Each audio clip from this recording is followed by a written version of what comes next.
Hey all, my name is Brock, former CrossFit athlete and now co-founder of Envy Athletics. With the CrossFit Open coming up, we wanted to take a look at last year's workout to see how the Envy rack could have been used to improve your scores. Today we're going to talk about 23.1, but in the next couple weeks we're going to be posting workouts about the other two. Then when the CrossFit Open does arrive, we're going to take a look at how the Envy rack can improve your scores and post videos every single week. So it's Thursday night, they just announced the workout. We recommend dipping your toes in the water with the Envy rack resisted dry run. We're going to split the workout in half and add non-varying resistance to all your movements. This is to simulate that same workload and fatigue so you know how to pace yourself and you know where you need to improve. So the workout is cut in half, but we're going to go through this at about 90%. Little tip when getting the rower set up, you can actually just attach the carabiners directly to the rower handle so you don't have to attach them to your wrist. Now I have the luxury of having multiple Envy rack units inside this gym, so I can complete this workout with an Envy rack on every single exercise. However, if you don't have that option, it's still beneficial to train these exercises individually with the Envy rack before you complete the workout.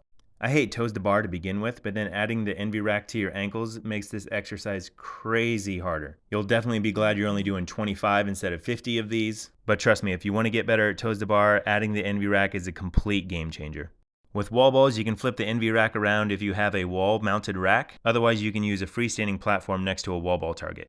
You think 20 wall balls, this will be easy, but with the Envy rack attached to your hands, your shoulders start burning very quickly.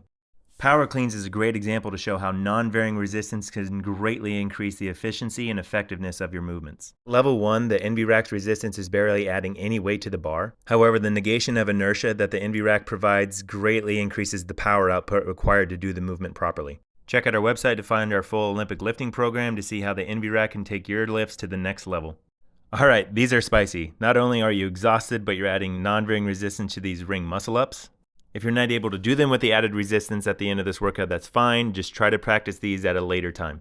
All right, now we're going to talk about pacing Saturday. We're not looking to burn ourselves out today, so we're not going to do it as one full workout. We're going to look at each individual exercise to figure out the pacing, and we're going to use the Envy rack to help us find that pace. The Envy rack works great here because it acts as overspeed training. It's not going to tax our bodies, and we're still going to be able to simulate that same speed output. Everyone's going to be a little bit different with their pacing on their workouts, but the purpose of this Saturday is to find a pace for your exercise and stick with that plan. For me, on a 60 cal row, I know I want to aim for about 1,500 calories per hour. Here, the Envy rack is pulling our waist backwards. The purpose of this isn't to drive your hips back faster. The purpose of this is to teach athletes to pull back with their hamstrings on that release forward. Remember, we're taking breaks in between exercises. We're not trying to fatigue ourselves. We're trying to be mindful of our pacing that we need during each of these exercises. This setup acts as more of an assisted toes to bar and is a great way to teach people toes to bar. For me here, I know I was just using it to practice the sets that I wanted to break my toes to bar up into. For me, I know I wanted to break my wall balls up into 20 and 20. And here, the Envy rack will be attached to your waist and can increase your hip drop and speed at which you do your wall balls. For power cleans, you don't actually need to use the Envy rack for this Saturday workout. I was just using it to practice my triple extension. The key for this part is to find that good pacing for your 30 power cleans to be able to transition and not be burned out for your ring muscle ups. These will be the only exercises you're not taking a break in between, as we want to simulate that fatigue leaving power cleans into ring muscle ups. We're not using the Envy rack for ring muscle ups on this Saturday, so instead here we're showing how the Envy rack can be used for assisted bar muscle ups.